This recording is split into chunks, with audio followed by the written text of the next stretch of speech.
Coming up on today's show, Ford's electric vehicle plans and EV lineup lead it to get a $100 billion valuation for the first time in its history.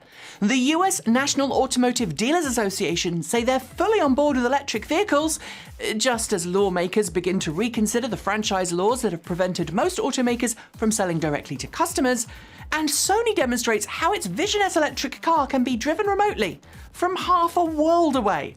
These stories and more coming next. Welcome back to Transport Evolved News, or TEN for short. I hope you and yours have had a safe and healthy week.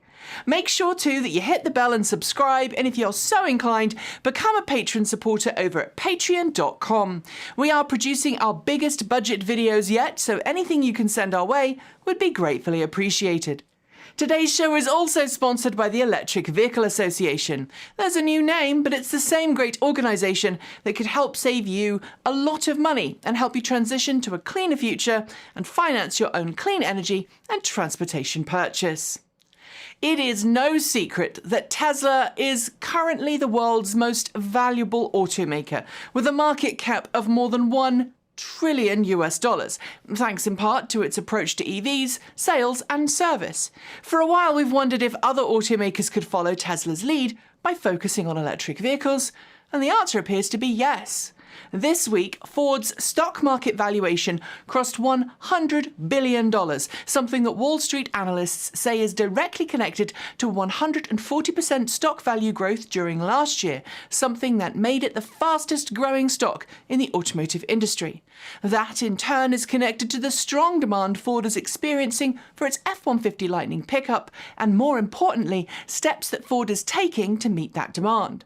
Ford may not be close to being a 100% electric vehicle company yet, but it is executing an ambitious plan that could see it become the largest manufacturer of EV batteries in the US by 2025. Tesla stock took a hit this week as the company changed the wording on its Cybertruck order paid, removing the trailing words in 2022 from the sentence, quote, "You will be able to complete your configuration as production nears," end quote.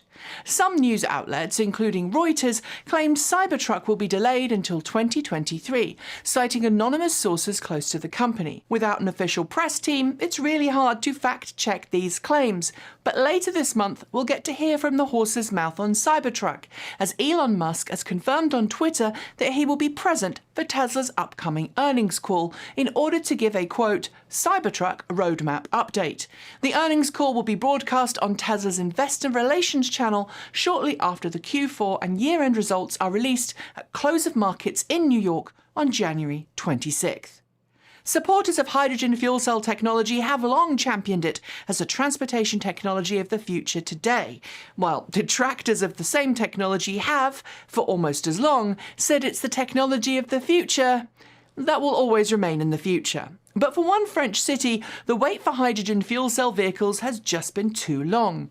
2 years ago, the city of Montpelier in the south of France announced a programme to transition its fleet of buses from internal combustion power to hydrogen fuel cell power. But now, the city's metropolitan transit group, La Métropole de Montpellier, announced it scrapped its hydrogen fuel cell plans before a single bus was even delivered. Instead of spending €29 million on 51 hydrogen fuel cell buses and a dedicated 2.8 megawatt peak solar-powered electrolyzing plant that was intending to produce 800 kilograms of hydrogen per day, the city will purchase battery electric vehicles instead. The history of franchise auto dealer legislation in the US is a long and complex one, and actually we're going to be planning a video on that at some point in the future. But the TLDR is that while auto dealer franchise laws were originally intended to protect car customers from greedy automakers, they've ultimately evolved to take advantage of car customers, with additional dealer markups and plenty more shady practices spoiling it for everyone. Even automakers, as shown last week by Ford, have had enough. And with dealer networks often but not always eschewing EVs, some legislatures around the US are considering changing their auto dealer franchise laws to allow car companies to sell their vehicles directly to customers. So it's no surprise that the National Auto Dealer Association is stepping up its efforts to go all in on EVs, stating that it now is fully behind the technology, believing it's best placed to help the US transition to EVs. History would disagree, so the NADA has a lot of work ahead to prove it really means what it says. Following a growing trend in the automotive world, Renault has revisited its roadmap for transitioning its fleet to electric. Previously, the brand said it would achieve a 90% electric vehicle mix by 2030, but now it is targeting 100% electric by 2030. This goal is likely tied to the current European Union legislation that is set to ban the sale of all new internal combustion engine vehicles by 2035. Nevertheless, it means that we can look forward to more electric vehicles from Renault in the future. Sadly, as is usually the case with these kind of statements, there are some catches. Firstly, Renault will only be going 100% electric in Europe by 2030, and second, Renault's budget brand Dacia, which Renault had previously stated would struggle to go electric due to cost, will go electric, quote, at the last possible moment to represent the brand's, quote, value for money proposition. There's been some question as if Nissan intends to keep its LEAF hatchback in production after its all-new Ariya SUV begins shipping, and it's been known for some while that Ariya and LEAF would be sold alongside one another in Europe. But in North America, there have certainly been concerns that Ariya would become Nissan's only EV. Nissan confirmed this week, however, that won't be the case, stating the Nissan LEAF will be shifted slightly in its offerings, with the entry-level Nissan LEAF expected to come in at just over $28,000, well below the starting price of the Ariya. If you add in federal tax credits, which all plug-in Nissans are still eligible for, although not every person will have a tax liability large enough to apply it to, and you could be looking at a Nissan LEAF from just over 20 grand. It might have only been on sale for a year or so, but Volkswagen has confirmed that the 2022 model ID.4 is getting some tweaks and tucks over its predecessor. First, and most importantly for some, charging gets a tweak, with maximum DC quick charging increasing to 135 kilowatts peak over the 125 kilowatt peak of last year's model. Plug and charge, a really useful technology that is quickly becoming expected in all EVs and dramatically improves public charging experience when it works, is also now standard. Auto hold is also coming for the new model year, which, alongside the charger power increase and plug and charge, will be rolled out to older vehicles via an over-the-air update. There's a modest price increase in the US of just over $700 for all models, but if you do have a 2021 model year on order and it hasn't been built yet, you'll get a voucher to upgrade to a 2022. Late last year, we reported that Rivian chose a manufacturing location in Georgia to supplement its existing production facility in Normal, Illinois. This week, we learned via the Rivian forum just how big that facility will be, after site plans were submitted to the relevant authorities. The new factory will occupy nearly 20 million square feet, or 2,000 acres if you prefer. That is 5 times the size of Rivian's current production facility, and it will feature multiple buildings, parking lots, and test areas, including a traditional test track, and of course, being Rivian, a dedicated off-road adventure trail. It's not clear yet if the latter will be used just to test vehicles, but I see a potential business opportunity for Rivian to follow Jaguar Land Rover and offer customers one-on-one training sessions on a dedicated track, just so that those customers can safely learn the fuel capabilities of their new off-road capable EV. Talking of off-road vehicles, regular viewers will know that things have gone awfully quiet at EV startup Bollinger of late, especially given the official reveal of its B1 and B2 happened more than 2 years ago. Early on Friday, though, we got the first news in an age, namely that the company has suspended all development of its B1 and B2 off-road trucks, ostensibly to focus instead on development of a commercial vehicle platform. While several of us here love the design simplicity of the B1 and B2, which frankly reminds me of the original Land Rover, I'm guessing that in the age of compelling electric pickups from Rivian, Ford and others, customers aren't so happy putting down 6 figures for a bare bones, if competent, truck. A range of models are promised by Bollinger for the commercial platform, ranging from Class 3 all the way up to Class 6, and I think it's going to be interesting to see where the company goes to from here. Every year, consulting firm Deloitte carries out its annual automotive study, polling customers on their attitude towards new technologies in the automotive sector. We've watched with interest over the years as attitudes have changed towards EVs, but this year's just-released report shows there's a lot of work to be done before everyone is happy dumping the pump. 58% of Chinese and 58% of Indian customers said they anticipate their next car being an internal combustion engine one, with 66% of customers in Southeast Asia and 69% of US respondents saying the same thing. That, by the way, does not include hybrids. Only Japanese, German and Korean respondents appear more likely to go with some form of electrified drivetrain over an internal combustion one for their next car. And in the US, the largest worry is range, with most respondents saying they want an EV with 500 miles of range before they switch. Oh, and when they do switch, more than one half of US buyers said no to paying extra to doing so. The EV world has so much work to do, and frankly, it's simultaneously depressing and disappointing. Coming up next, short shorts. But before we do, it's time to talk about our awesome patrons. We are completely independent. We fund ourselves through a mix of YouTube ad revenue, third-party production work, and white label content for a client in New Zealand. But the lion's share of our income comes from you via Patreon. From just $1 a month, you can support the channel and help us grow. And in exchange, you're going to get early access to content. Assuming it's not a breaking news story, that is. Your donation goes directly to the team, and if you want to know just how directly, follow the link in the description below telling you where we spent all of our income last year. Now, let's take on the short shorts. The Volkswagen Group has just announced its official delivery figures for 2021, and thanks to the growth of EV choice across all of its brands, has enjoyed a doubling in battery electric vehicle deliveries year on year. Nearly 500,000 EVs were sold by the group. The Nikola Tré battery electric truck has officially been approved by the California Air Resources Board as a zero-emission vehicle, meaning it will now be eligible for the state's $120,000 incentive program for commercial electric truck purchases. Chevrolet had a weird virtual presentation on Twitter this week in which its team tried and sometimes failed to answer questions about the upcoming 2024 Chevrolet Silverado EV. If you haven't already, I will suggest that you check out our in-person walkarounds and interviews. There are links below. The White House has kicked off multiple programs this week to revitalise the US electrical grid.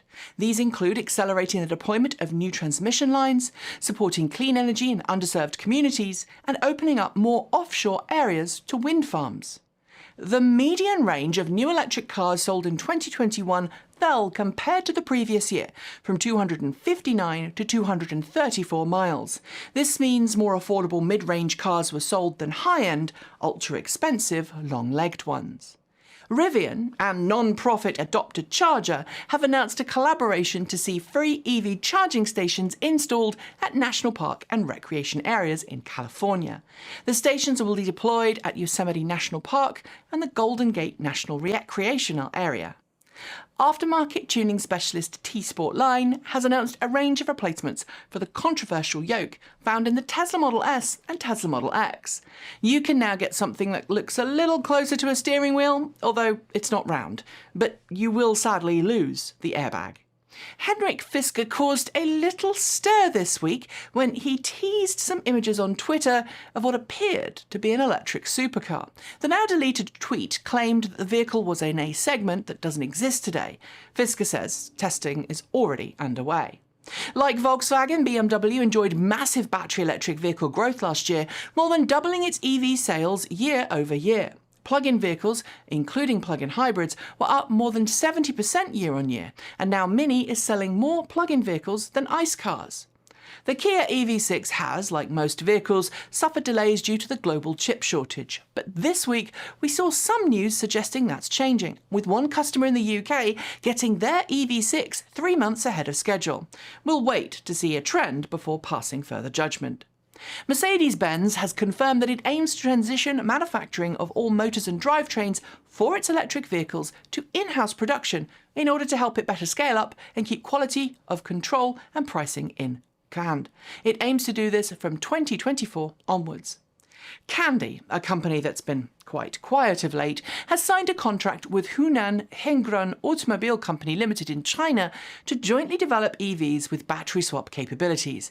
It looks as if the end goal is for both companies to partner on a battery swap network within China. Toshiba has announced a new lithium-ion battery cell that manages a longer life than current cell technology by suppressing heat used during continuous charging and discharging. It has a lower internal resistance, and it's made possible thanks to its lithium titanium oxide construction. A US appeals court has rejected Tesla's request that NHTSA not delay increasing financial penalties for automakers failing to meet CAFE standards. The previous Trump administration had delayed a 2016 regulation that doubled fines for the same, and the Biden administration has yet to formally change that, although there is a draft proposal in regulatory review. The US Postal Service, after originally rejecting the idea of going all-electric and instead pushing for a mixed fleet of delivery vehicles, has now told the US government that it could go all-electric instead, if only it's given another $3.3 billion. My home state of Oregon has frankly made a massive change to its incentive program for EV purchases. Previously, its incentive program offered $2,500 for every new EV sold, plus $2,500 for low-income families. But now the latter has been increased to $5,000.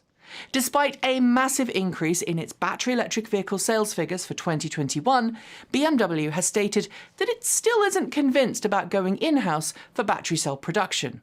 It says instead that it will wait until battery technology has developed a bit more. General Motors and the California Air Resources Board have effectively made up on emissions rules for the Golden State.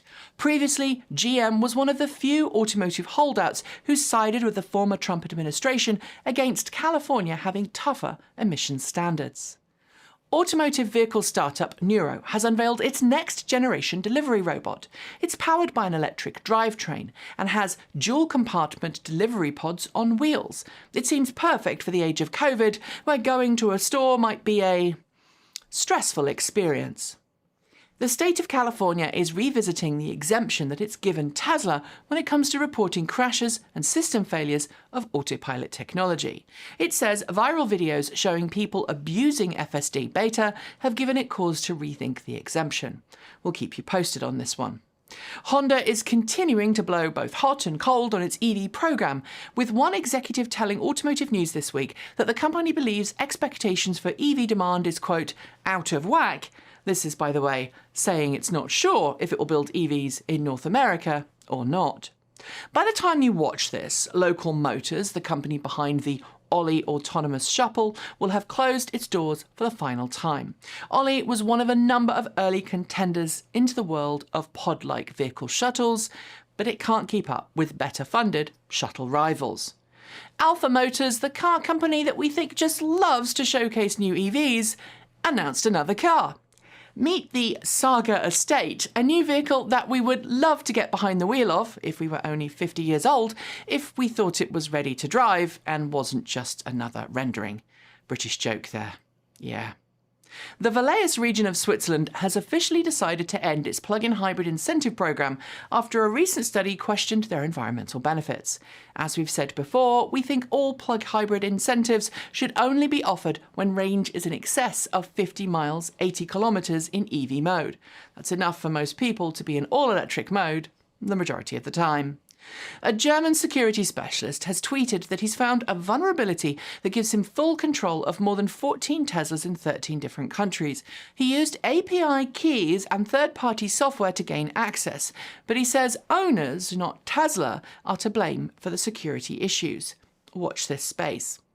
Battery specialist Cattle has applied for a new patent that it says will allow for anode-free sodium-ion batteries with an energy density above 200 watt-hours per kilogram.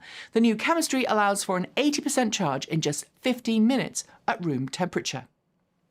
BMW I Ventures, the investment arm of BMW, has announced that it's made a sizable investment in German startup HeyCharge. HeyCharge's secret sauce is a Bluetooth-enabled charging station that doesn't need an active wireless internet connection to operate. The Prime Minister of Denmark has committed to an ambitious goal of requiring airlines to offer zero-carbon flights within the nation by 2025, with a goal of going zero emissions for all domestic flights by 2030. But it's not clear if we're talking electric planes or zero-carbon fuels. And those are your short shorts. There will be more next week. As you probably know, it was CES last week, and because we were covering the event virtually, we did miss out on a few stories that have ultimately made us quite excited. One story we didn't miss on covering was Sony's entry into the automotive world, with an all-new electric SUV shown on stage alongside the Sony Vision S that we saw at CES in 2020. But what we did miss was a demonstration that Sony filmed back in December, in which one of its Vision S prototype electric cars was driven remotely. Now, I know what you're thinking, big deal, remote operation. But in this case, the car was driven remotely using a Sony PlayStation steering wheel from Tokyo, Japan, over a 5G wireless internet connection, while the car itself was at a test track in Germany. The whole thing is both impressive and a little scary, so be sure to check it out below when we're done. And finally, because of some pretty tight regulations surrounding the reselling of prototype and test fleet electric vehicles, the exact excuse used by many automakers over the years to crush many different drivable leased electric vehicles throughout history, the majority of prototype cars are dismantled and recycled by their respective automakers after they've served their useful purpose of testing. And the Hyundai Ioniq 5 is no exception, with prototypes that helped the automaker bring the Ioniq 5 to market, now pretty much no longer needed. But rather than simply dismantle the car and send its various parts to the crusher, a team at Hyundai, helped I'd suspect by the amazing ad team they currently have at the firm, did something different. They turned a prototype Ioniq 5 into an air purifier. The result is both a unique piece of furniture and a unique video, which, alongside the Ioniq 5's recent screen debut in Spider-Man No Way Home, is well worth a watch. It's nice when ad companies get creative. I like it. And on that note, we are done for the day. But before we go, I would like to thank the Electric Vehicle Association for sponsoring today's show. They've been advocating for electric vehicles since 1967 and firmly believe that our future depends on us making the switch to clean, green electric cars today. The EVA can help you find someone near to you that can help you make the switch to electric. It can help you become an EV educator, and it can point you in the direction of monthly meetups for like-minded EV fans. And if you become a member, you'll gain access to a brand new clean energy and EV loan program set up between the EVA and the Colorado Clean Energy Credit Union. You can find out more by heading to electricauto.org. If you haven't already, please consider subscribing to the channel and hitting the bell, both for this channel and Transport Evolved Take 2. And of course, if you're feeling so included, check out our swag store below. We're always welcoming of new Patreon supporters, or you can send us something through Ko-fi or Bitcoin. And as I've said earlier, anything you can send will gratefully be appreciated. And they'll go directly towards paying the salaries of the 5 people now on the team, or to helping us make more cool videos. We've got some coming up that I can't talk to you about yet. I'll be back next week with more awesome content. But until then, thanks for joining me. And as always, keep evolving.